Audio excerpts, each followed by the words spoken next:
عجیبترین و ترسناکترین نفوذی تاریخ معاصر ایران. کسی که رئیس جمهور و نخست وزیر مملکت پشت سرش نماز میخوندن، ولی همون آدم کیف بمب رو گذاشت بیخ گوششون رو در رفت. اسمش چی بود؟ مسعود کشمیری. مردی با ریش بلند، ظاهر موجه و تسبیح در دست. اونقدر خوب نقشش رو بازی میکرد که بهش میگفتن شهید زنده. یه داستان جالب راجبش هست. میگن همیشه 2 تا خودکار توی جیبش داشت. میگفت یکی برای بیت المال و یکی برای کارهای شخصی.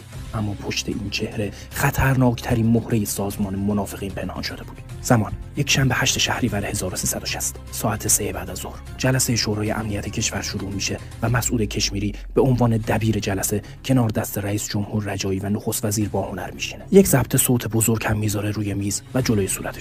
همه فکر میکنن داره جلسه رو ضبط میکنه، اما توی ضبط صوت پر از TNT و مواد منفجره بود. وسط جلسه کشمیری از جاش بلند میشه، برای همه چای میریزه و یه استکان هم جلوی رجایی میذاره. یک لبخند بهش میزنه و بعد خیلی آروم به بهونه انجام یک کار فوری بیرون میره و کیف و ضبط صوت رو جا میذاره و از ساختمون خارج میشه. و لحظاتی بعد بوم، اتاق کنفرانس تبدیل به کوره آتش میشه. شدت حرارت اونقدر بالا بوده که پیکر شهیدان رجایی و باهنر جزقاله میشه و از روی دندون هاشون شناسایی میشن. و حالا نکته عجیب ماجرا، همزمان با شهدا در تهران برای قاتل هم تشییع جنازه گرفته بودن. چطور؟ هم دستان کشمیری یک کیسه پلاستیکی پر از خاکستر درست کرده بودن و میگفتن اینم شهید کشمیری که چون کنار بمب نشسته بود حتی دندوناش هم پودر شده بودن. مردم توی خیابون شعار میدادن کشمیری روحت شد. اما همزمان مسعود داشت با تغییر چهره از مرز فرار میکرد. کمی که گذشت پزشکی قانونی شک کرد مگه میشه حتی یه دونه دندون یا استخون هم نمونه. بیشتر تحقیق کردن